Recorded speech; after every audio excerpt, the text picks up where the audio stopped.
when you give people the freedom to integrate their work in their life, they'll flourish. And I've seen it. I've experienced it firsthand, right? I'm the first to admit that I used to have very laser focus, like this is how we have to get work done. As I've grown and evolved, I've learned so much, and I've seen so many different ways that people are able to come to work and contribute and be productive. And my company has grown because of that.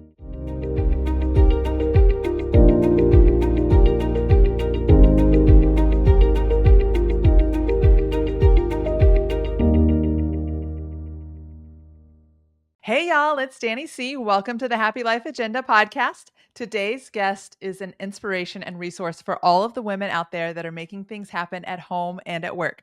I'd like to welcome Amy Galvin, CEO of Luxury Living, mom, and Fair Play Facilitator to the show. Her company is one of the fastest growing companies in America, and she has intentionally built a workplace where women thrive, including a culture that supports working hours for moms. So Amy, welcome to the show. Please tell us a little bit about you. Thank you. Thank you for having me. I'm so excited to be here. Yeah, you really summed it up. I am a CEO.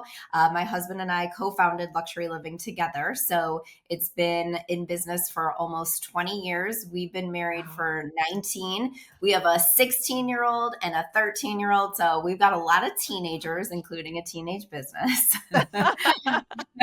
And throughout my journey being a co-founder of an organization that is fast growing and having children at the same time, it was wild. It was a struggle.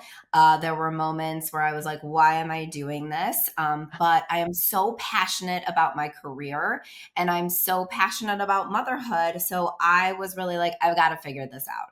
There has to be a better way. And so that is where I discovered Fair Play.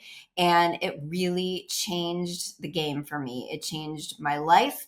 And I became so passionate about it that when they were looking for people to become certified in the methodology, I raised my hand and I was like, I'll do it because I will talk to anybody about it.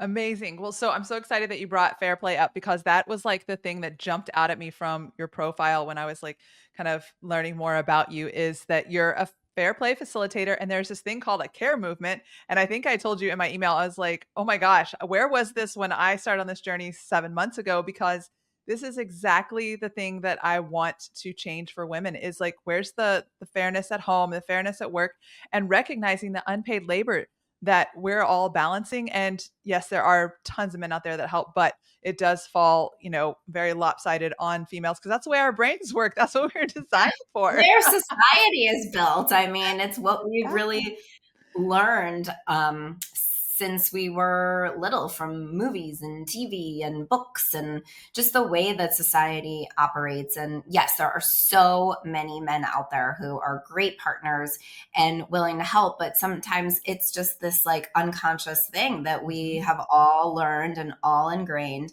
And it usually happens, when we have the baby, we have the best of intentions of being, partners together and sharing the load and all of these things. And then, you're the woman and you're carrying the child and you're closest to that child. And so that's kind of where things start because you do learn a lot about your kid. You have a different kind of intimacy with your child than your partner does.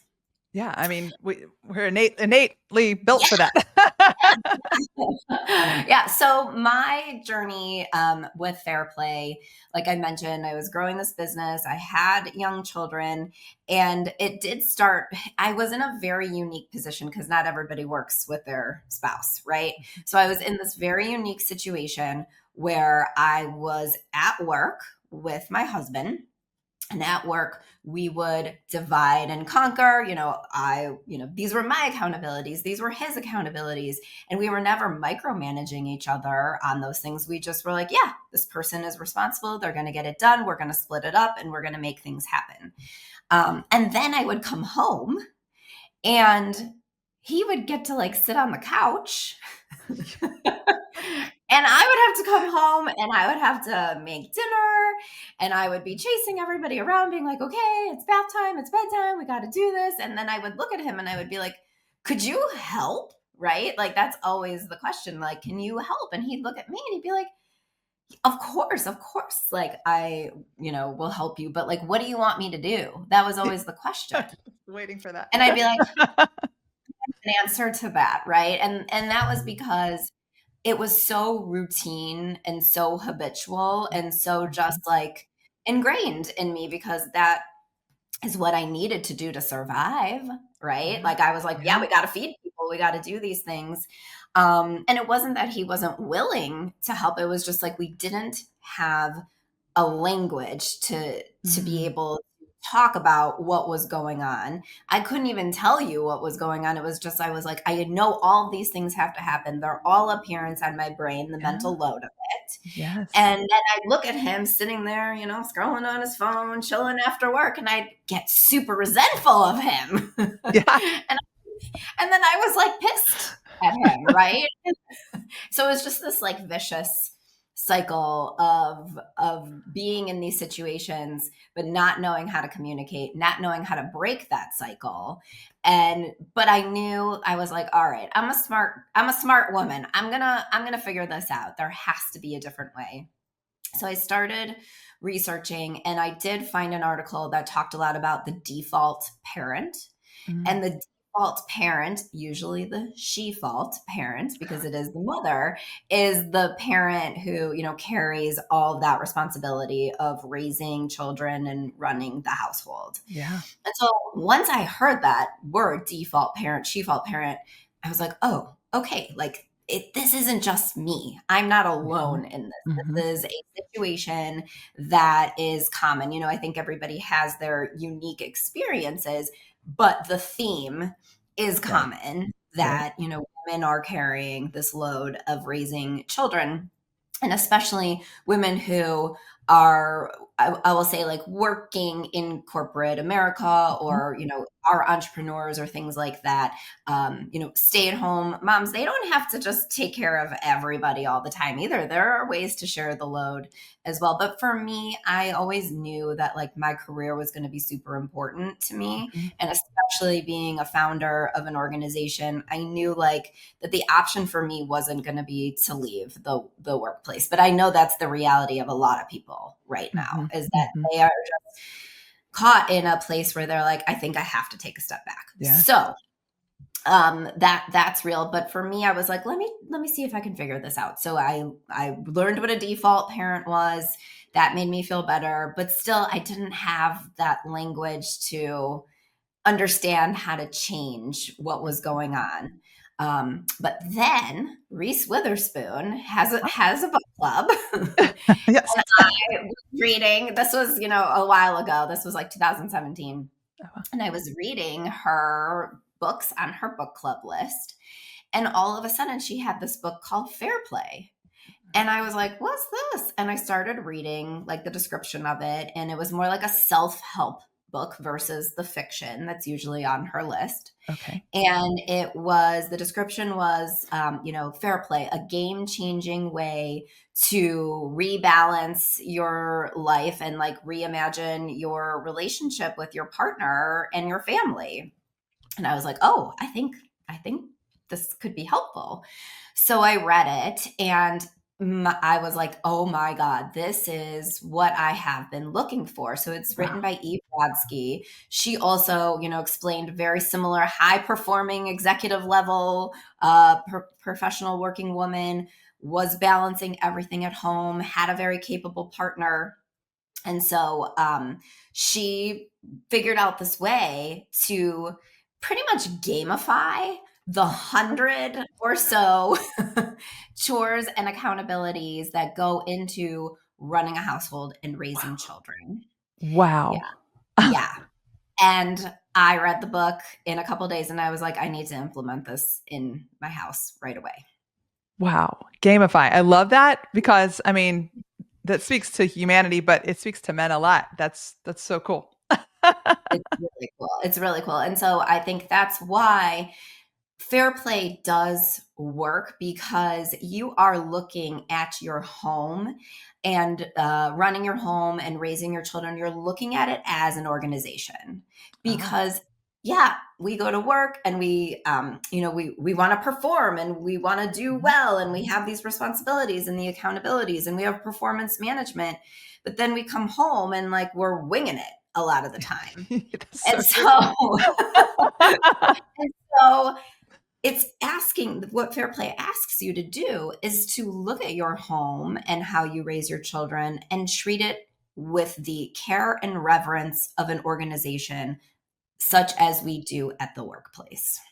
Wow. It's so cool that you're talking about this because like I think I said it in a podcast or wrote in a blog or something. And I was thinking it's like we put so much intention behind what we do at work. When we come home, you just said it, winging it, and it's just kind of like, okay, I'll just be in default mode and just go with it. So wow, it's like right there in front of us, but somebody has to talk about it.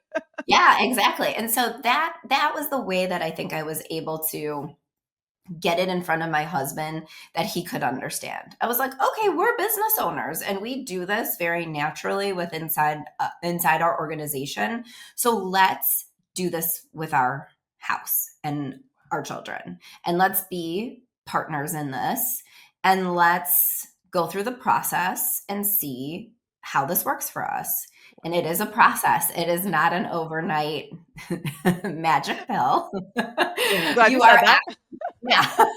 You are asking somebody who's got it really cushy. Let's put it that way, right? They've got a really cushy gig, and you are asking them to do some stuff that takes up their time and their precious time, because I think that's the other thing that's at the center of Fair Play is that time is our most valuable currency. Mhm. And so when we look at a man's time, we treat it very differently than a woman's Yes. time. With a man, we're like, oh, it's so precious and you need to just focus on what you need to focus on. And with women, we're like, oh, you have all of the time, like you have all this time in the world and we make time. Like that's kind of how I look at it, is like somehow we magically make time for all of the things. And so when like people are looking at us, they're like, oh, she can get it done. She can do it all. Yeah. And it's like, Yes. yeah, we're doing it all, but inside we are screaming and dying. And Yeah. that's, and we're doing it with a smile on our face, right? Yes. So Wow. when we are talking about dividing up these accountabilities and responsibilities, we also have to make sure that everybody feels like their time is valuable. And that's another angle to be able to have that conversation of like, you've got 24 hours in a day, I've got 24 hours in a day. Let's try to give women more than anything some equity Wow. in that time. Yes, I think it's on your website. It's like getting equity in the home, and that's such it's a good business term. It's a good way to frame it. That's amazing. So can you share, I don't know, maybe anecdotes from clients or your own experiences, like how that conversation goes? Because like you said, it's a process, and that was the first thing I was like, oh, how easy is this to implement? And it sounds like there's some friction, and then it eventually Yeah. gives. Of course, of course. Like any change, you need to plan for things not to go Do change smoothly management all coaching here. change management. Yep. So the first key to starting this conversation is emotion low, cognition high. So don't start this conversation when you're like, the garbage is overflowing. I just had to like empty the dishwasher again myself for the 15 millionth time. The house is a mess. I've got to do laundry. I've got to buy birthday presents for the kids' friends that they like. Don't do it when you're like stewing in that energy where you're like, I'm mad. You want to do it after, like, yes, be mad. I'm not saying don't be mad, like be pissed, really. But then use like take a moment, take a breath, and then find a time where your emotion is low to approach that conversation. And it's not about finger pointing or blaming Mhm. anybody. The first step really in Fair Play is the unlearning. And Ah, that was the biggest like aha moment. Like I said, the default parent, I was like, oh my God, this is such a common experience. I didn't realize it. And so there are things that we have to unlearn as women that we do. And again, it's not our fault. It's just the way that society has set us up for. So we have to unlearn some of the behaviors that we're doing, how we're speaking to our partner. If you're ever like, oh, it'd just be easier if I just did this myself because I don't want to take the time to explain to somebody how to do it. That's one of the things that is really common behavior Yeah, that we that's why I'm smiling so big. the other thing that's like really common is like we ask somebody to do something for us and we ask for the help and then we don't like the way that it's done. Mm, yeah. So it's like, well, I want you to do this, but I want you to do it my way. And you have to understand that if you're going to let go a little bit, a lot, that you have to let somebody else do it the way that they want to do it. But there are some standards that we can put into place. We call them minimum standards of care. So you can say like, if someone's going to help out with the laundry, how often a week do you want that laundry done? Right? Like, I'm not going to hover over you and watch how you do the laundry, but like, I'd like it done once a week and I'd like it done by Sunday so that on Monday, everybody has clean clothes for the week, right? Those are some things that you can put into place. But then unlearning of like, well, I want it done my way. So again, I'll just do it myself. You have to unlearn those things. The other way that I really recommend that couples, families get started in this process is sometimes reading can be difficult. This is a book first and foremost, and I understand that even finding time to sit down and read a book is hard. And because at the end of the day, you're like, maybe I just want to go to bed. Maybe I just want to scroll and decompress, and that's okay. So a couple years ago, they made a documentary, Oh. and that it's a very well done documentary, and it shows just the experiences that different couples have in the United States, and it gives you three different perspectives, and so it's really a great conversation starter because you can watch that with your partner, and again, it's not like blaming anybody or telling anybody they're wrong. It's really just saying, here's the experience that we're all having. And what does that start to open up what dialogue does that start to open up between you and your partner? Mhm. Of, okay, we just watched these three couples and how are we communicating with each other? And how do we feel about this? And what's been my experience in our relationship? So I love that as a starting place. Like if you never even if it was a really long time before you even got started in like implementing fair play into your home, just starting with the documentary and opening up the conversation is so you don't have to overwhelm yourself. That's just a great basic place to start.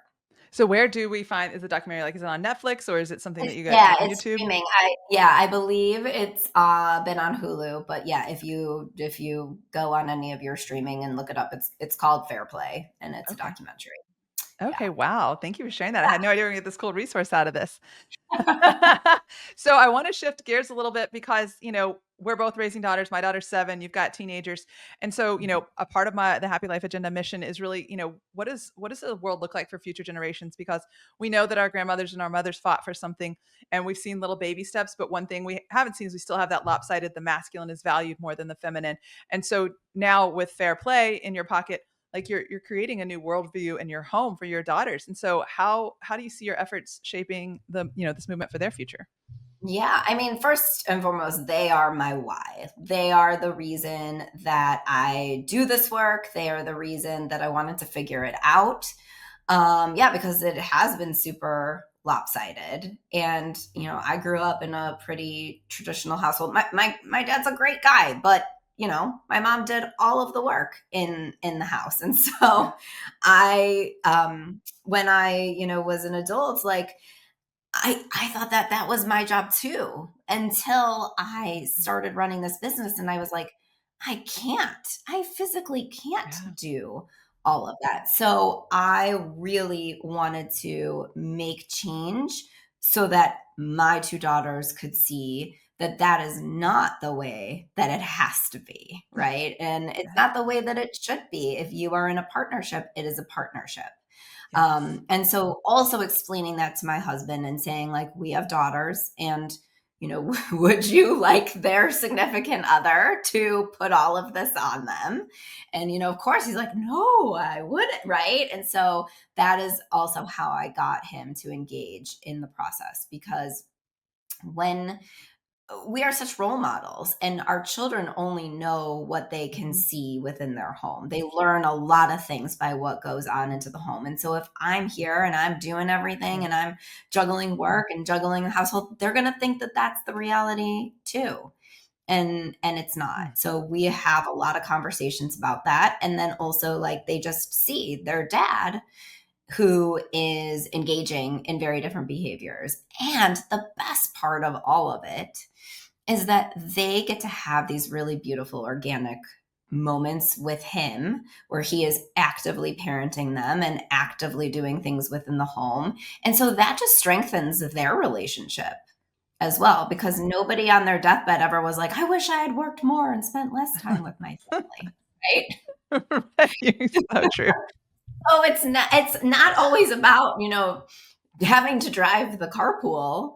It's about what happens in the car Mhm. on your way to soccer practice.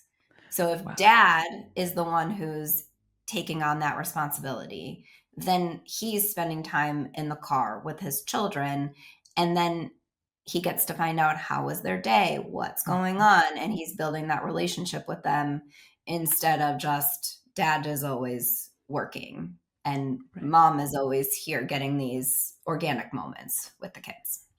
I like that you use that example because my mom used to say it all the time when we were kids. She was like, "The only time that you find out about your child's day is in those moments when they get in the car or like we walk to and from school." And I can only get my daughter to tell me what happened at school in that moment. And then after when she gets home, she's like, "I don't know, I forgot." So my Yeah, poor but husband doesn't get to we have to like pull it out of her. mhm. Yep, but, like, when they see you, you get it from them right away, right? I call that the space between. So, Yeah. you're doing something, and yes, it is, like, an accountability, it's a chore, but partnered with that chore is that time to spend with your kids and find out those things, like what's happening at school and how was your day, and, you know, what what really lights you up, getting to know your kid better. But I Yeah. think your question was like, how what are we doing for women, and how are we breaking the cycles? Yeah, this is a step in that direction. And it's hard. It's really, really hard, because the system really benefits from Yes. women doing all of this free labor. So the system doesn't like it and makes it even more challenging. And I think, I I can look at my journey pre-pandemic, I can look at, what happened during the pandemic, and I can look at what's going on post-pandemic, and I think that right now women have it even harder in post-COVID world, I agree. because women are just disappearing from the workforce at alarming rates. And so the other reason why I feel like this work is really important is not just to have it in our homes as, for our children to observe, but if we have women who are disappearing from the workforce, and that means that, we don't have women executives who are in the C suite, who are in the boardrooms, who are making decisions for companies, we're going to lose that perspective. Yes. And we are going to just have a system that perpetuates a What's already happening. predominantly male driven Mhm. workforce. Mhm. And women bring so very much to the table. And again, not saying anything bad about men, but you just need that other balanced perspective, because men sometimes just don't know. And women have this intuition, and women have this knowledge that is different. Mhm. And so when companies are trying to make decisions about their workforce and they're missing half the perspective of their workforce, they're missing that feminine perspective, it just doesn't serve. Mhm. It doesn't support. Oh, absolutely. It's there's 2 things here is, number 1, I read the female vision at some point when I got on this journey. And, she does a really great job in that book of illustrating how, here's how women think and here's how men think. And the workforce benefits from having both, because women Oh, have this like, right, broad spectrum notice. And like, you're an executive, I've been an executive. And so once I read that book, I was like, oh, light bulbs went off. You need both of those perspectives, and you need to be able to respect each other's side and hear it so that you can move forward in the best possible way. And so, like you said, women dropping out, it's yeah. it's not going to do us any good. It isn't, yeah. And so a great place that I'm really lucky because I get to make the decisions for my organization as a founder, as now the CEO of the company. I have a lot of influence to say, like, okay, here's how we're going to support our people. And so I am able to take my own experience and know that when we have people who are working for us and they are young parents, they're going to have different needs than people who have children who are a little older and more independent, than who are people who have older children who, maybe are in college or have left the house. So, I think I can recognize where somebody's at in their journey and how that impacts how they're able to relate to the workplace. Not saying they can't do their jobs or anything like that, but just saying, like, maybe they need Fridays off. Maybe they need to work from home a little bit more. Maybe they need to disappear around the 3 o'clock hour to get their kids, Yeah. but they'll come log back online at 8 o'clock and finish up their day, right? Yes. And so it's helping my team feel comfortable and have the permission to work the way that they need to work, which ultimately benefits the organization Yes. because it increases productivity. And I think there's a very old school, limited thinking mentality Mhm. that's like everybody needs to be there 9 to 5, same things, got to show up, all Mhm. these things because, this is what it takes. And actually, when you give people the freedom to integrate their work in their Mhm. life, they'll flourish. And I've Yes. seen it. I've experienced it firsthand, right? Like I'm the first to admit that I used to have very like, laser focus, like this is how we have to get work done. Yes. But yeah, but as I've grown and evolved and been like, wait, that doesn't even work for me, like that, it just doesn't. As I've grown and evolved, I've, learned so much and I've seen so many different ways that people are able to come to work and contribute and be productive. And my company has grown because of that. It is a fastest growing company because I allow my people to live their best lives. And even if they're having a hard time, I give them that permission to be like, it's okay, do what you need to do and take a moment and come back when you're ready. Because when you come back and you're rested or you get what you need or you have time with your family or you need to just take care of whatever it is you need to take care of, you're going to feel much better and you're going to do better work. Love it. You're like, they're respected as an individual, and that's just, it's phenomenal that you're able to do that and give that. In fact, there's a really cool stat that I read on your website, and you just mentioned, and I was the same way. I used to be like the masculine mentality, like check your problems at the Right. door. We're here, and you get your work done, and this is how we're going to do it. And so when I started on this journey, like I've really shifted. But you went from a 40% female workforce to a 72%, and you just described how you foster a culture that supports working moms. And I wanted to share that stat because I think that's so cool. Hey, it's really unique, and I love it. But I had taken a look around my own organization. That stat of 40 to 72%.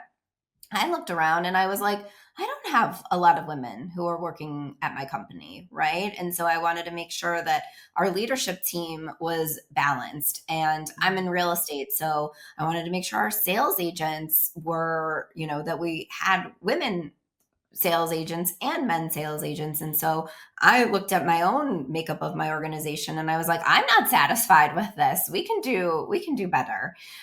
So we did. We hired a lot more women. And time after time, when we're interviewing people or when people are joining our company, they're always like, well, I looked at the website, I looked at the team page on the website and I saw all these women who work here. And that was really exciting to me. So I love hearing that because it is very intentional on my part.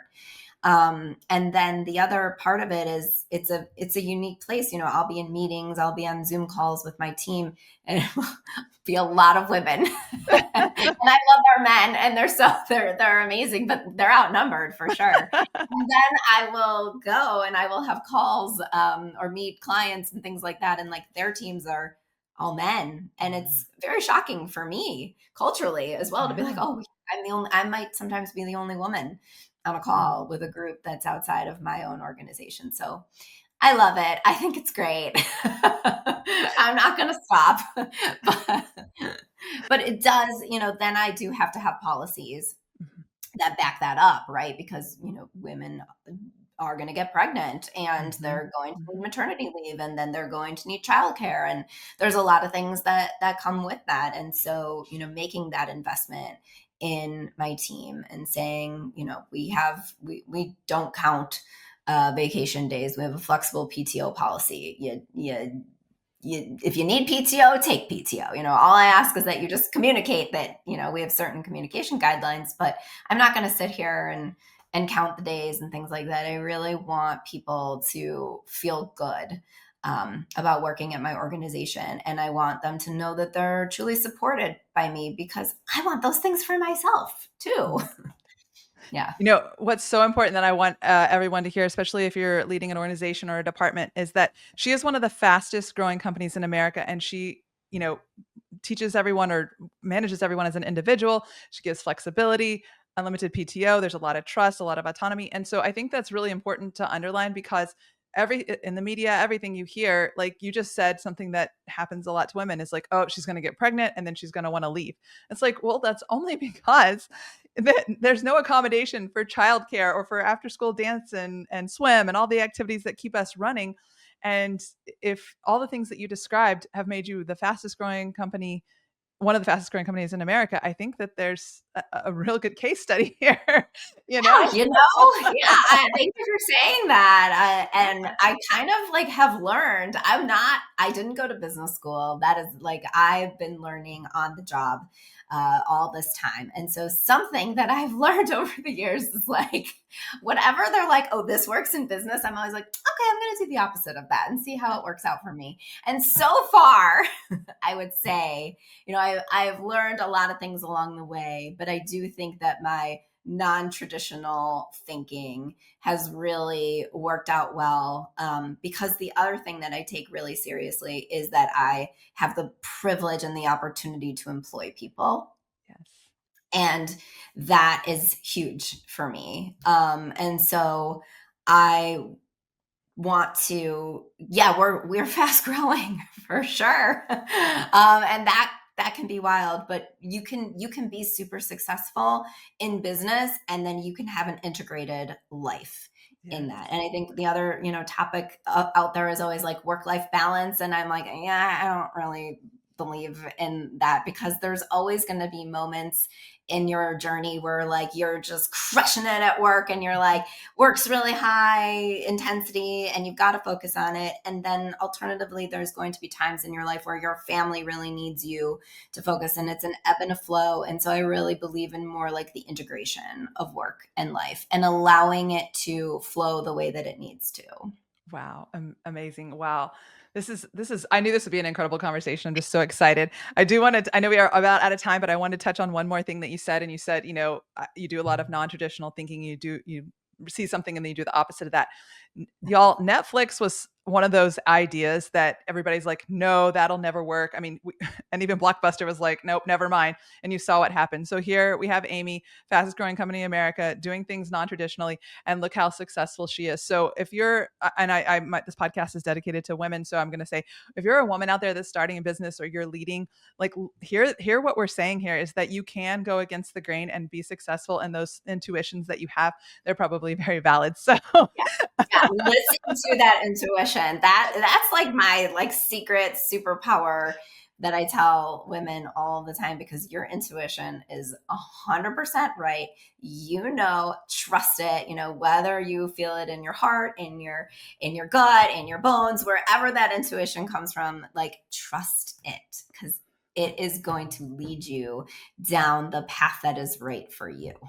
Yes. Oh my gosh. Well, thank you, Amy, so much for being on today. Like I said, this has been exciting and so inspiring for me. And I know everyone that's listening, you are actively pursuing a cause that is like vital to a flourishing future. And women who are listening, like, let's find out how to get involved. So that is my first question to you before we part is like, how do we get involved in this care movement? How do more of us become fair play facilitators or at least, start having this conversation?